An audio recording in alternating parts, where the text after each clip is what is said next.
Autobiografía en verso de Violeta Parra. Hola, buenos días. Es un honor estar en esta mesa. Y bueno, voy a iniciar. Yo trabajo décimas autobiografía en versos de Violeta Parra, como su nombre lo dice, es la autobiografía de la artista chilena hasta sus primeros 40 años.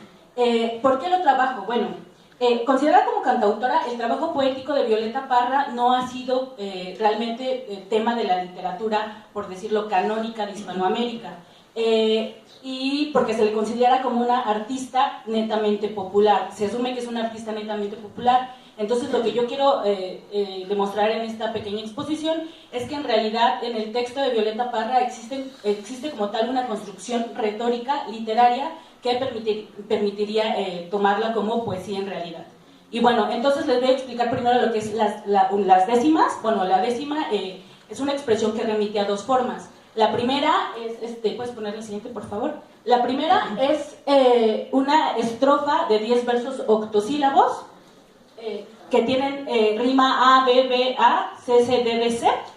Tiene una pausa después del cuarto verso y la rima entre el cuarto y quinto verso, que es lo que le da como la unidad a la décima. Esta no es de Violeta Parra, por supuesto. Se le denomina Spinella porque fue Vicente Espinel, poeta y músico hispano, quien le fijó su uso en el siglo XVI.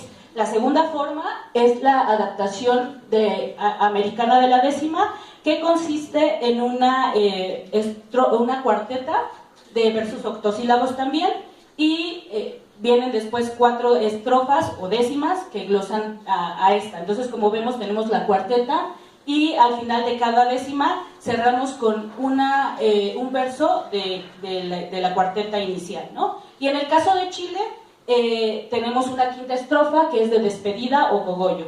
Esta segunda forma fue la que utilizó Violeta Parra en las décimas, ¿no?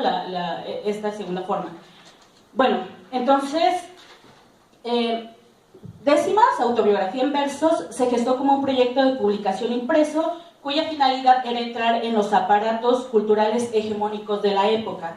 El propósito de Parra era proyectar su imagen como la de un sujeto marginal, porque buscaba tener legitimidad y proyectar su imagen como vocera de la tradición lírica folclórica del centro de Chile, que tiene que ver con la décima. Esto sobre todo por la experiencia que tuvo en Santiago en los años 50, en donde se observó que la música tradicional carecía de presencia en la escena cultural y aparte esta se encontraba plagada de íconos anglosajones y de grupos de folclore que daban una imagen romántica y frívola del campo, ¿no? Ejemplos son, por ejemplo, un grupo que se llama Los Guasos Quincheros, que justamente hacían esto, romantizar la imagen del campesino, ¿no? Entonces, bueno, Violeta Parra utilizó su discurso autobiográfico para disputarles un espacio artístico a estos grupos dominantes, marcando su esencial diferencia con el uso de la métrica popular y con su proyección como mujer inmersa en el pueblo, pero insistiendo siempre en que su obra penetrara la élite cultural de ese tiempo. Entonces ella siempre concibió su autobiografía como un proyecto de libro que tenía que ser divulgado masivamente por las editoriales. Ella primero en 1959 presentó su autobiografía en el Comité Central del Partido Comunista, pero no se la publicaron. Entonces la divulgó auditivamente en 1960 en Radio Universidad de Concepción. 4 años más tarde hizo una grabación con su hijo Ángel Parra en la guitarra, pero ella siempre insistió en el carácter de libro que tenía su obra. Entonces vamos a escuchar justamente un fragmento de cuando ella está en Radio Universidad de Concepción presentando las décimas.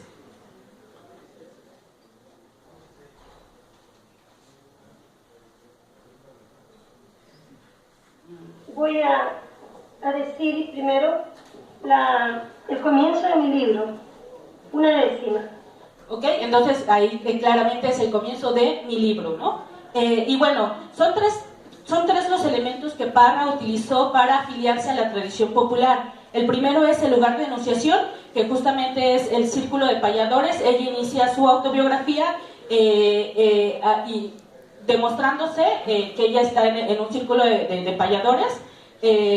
Y la segunda es mediante el estilo, que justamente es utilizar la décima popular para escribir su autobiografía. Y finalmente tenemos el uso del léxico, un léxico propiamente campesino, y algunos rasgos morfosintácticos en la escritura que más adelante veremos. Entonces, bueno, justamente el primer punto, décimas inicia con la construcción de un espacio codificado, que es la rueda de cantores, esfera por excelencia del contrapunto y lugar específicamente belicoso y oral, en el que dos contendientes buscan vencerse mutuamente mediante su habilidad para versificar.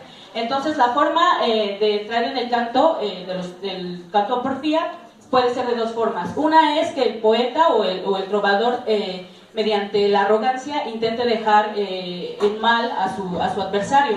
Pero también está el tópico de la falsa modestia, que es justamente el que utiliza Violeta Parra. Justamente decir que ella no tiene habilidad para versificar, disculparse, etc. Entonces, vamos a escuchar el inicio de la autobiografía.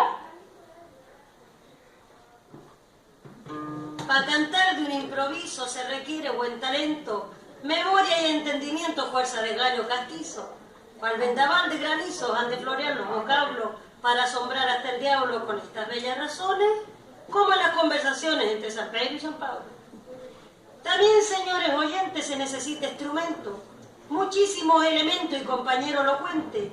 Ha de ser buen contendiente, conocedor de la historia. Quisiera tener memoria para entablar un desafío, pero no me da el sentido para finalizar con gloria. Bueno, entonces observamos aquí el tópico de la falsa modestia, una estrategia para investirse con valores que la habiliten para emprender su autobiografía desde esta tradición popular. El principal argumento que Parra asume a su favor es el pleno conocimiento que tiene de esta tradición, como declara en el texto donde hace referencia a su trabajo de recopilación folclórica. Pasemos a la siguiente, por favor. Válgame Dios Nicanor, si tengo tanto trabajo que ando de arriba para abajo desenterrando folclore. Y bueno, en la siguiente décima da a conocer el trabajo que ella hacía. Como Violeta Parra no grabó solo las primeras décimas, las siguientes se las voy a leer yo.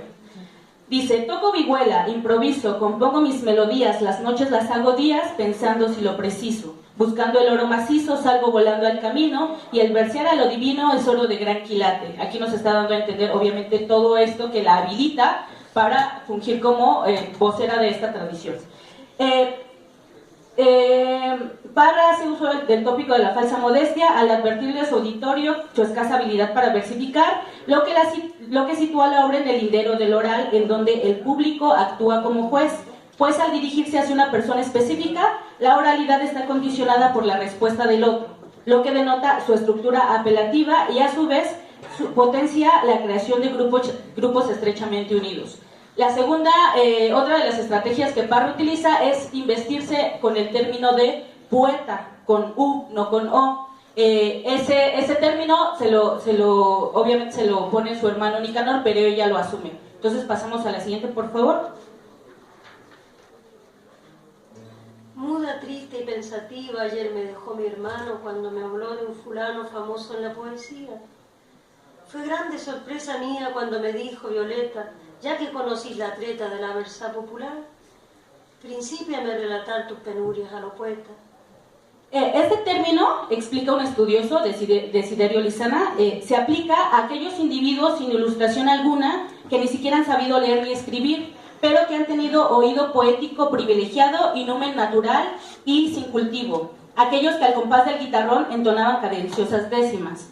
Entonces, sin embargo, en las décimas esta caracterización por momentos entra en conflicto en el relato, porque la autobiógrafa hace referencia de los estudios que cursó en la escuela normal. Entonces ella no es una persona sin ilustración ninguna, ¿no? Y bueno, ponemos la siguiente, que es aquí donde ella da cuenta de su instrucción escolar.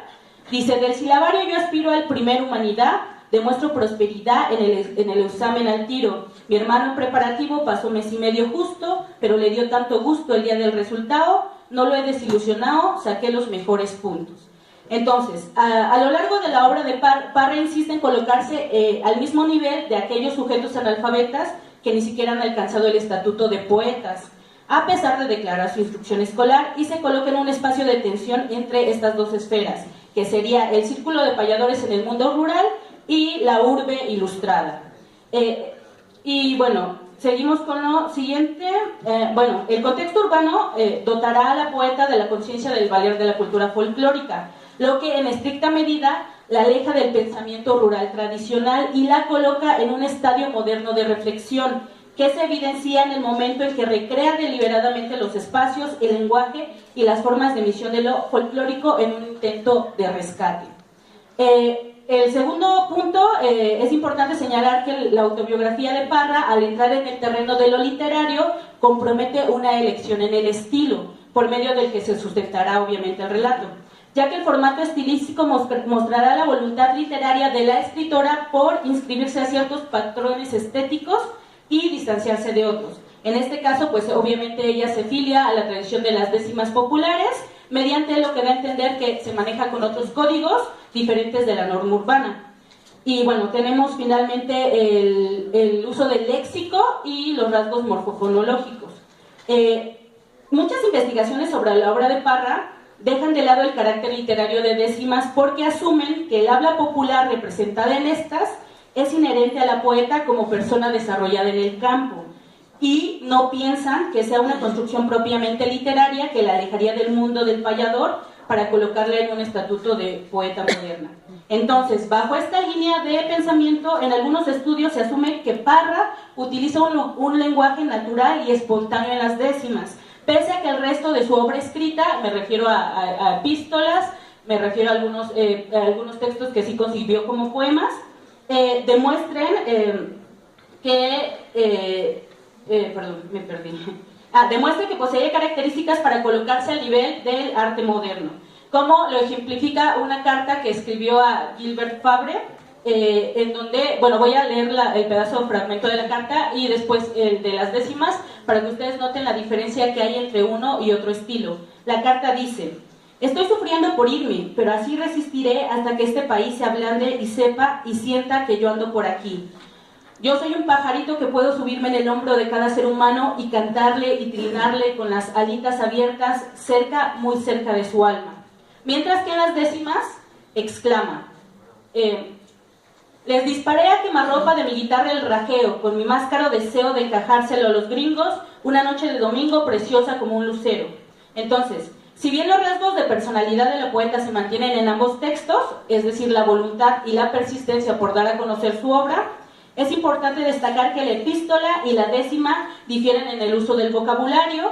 En la segunda, el léxico funge como un movimiento de inscripción con lo rural, como lo confirma también el siguiente pasaje, en donde observamos justamente este tipo de vocabulario.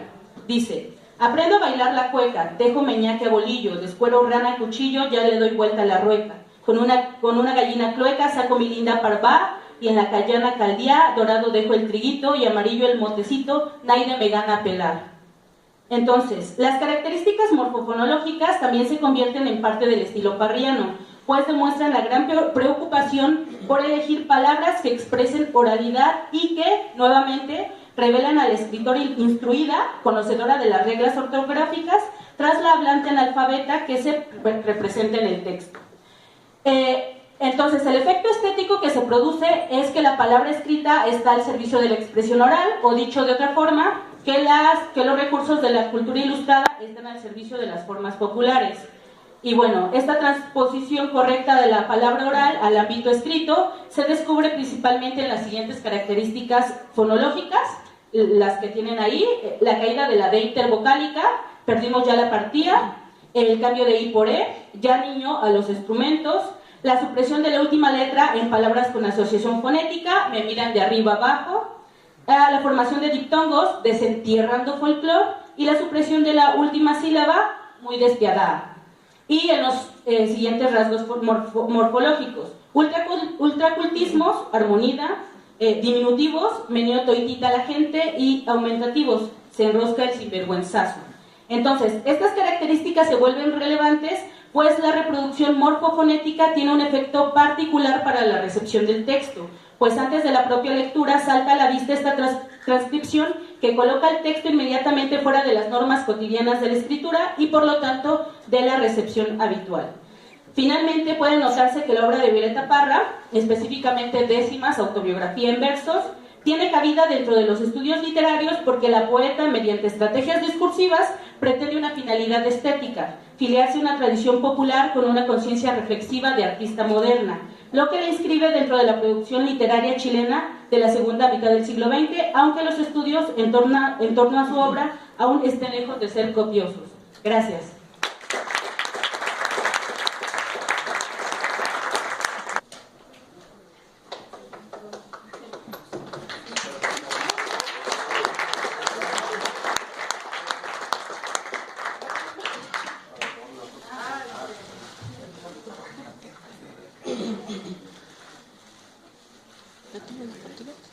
Le tomo la foto.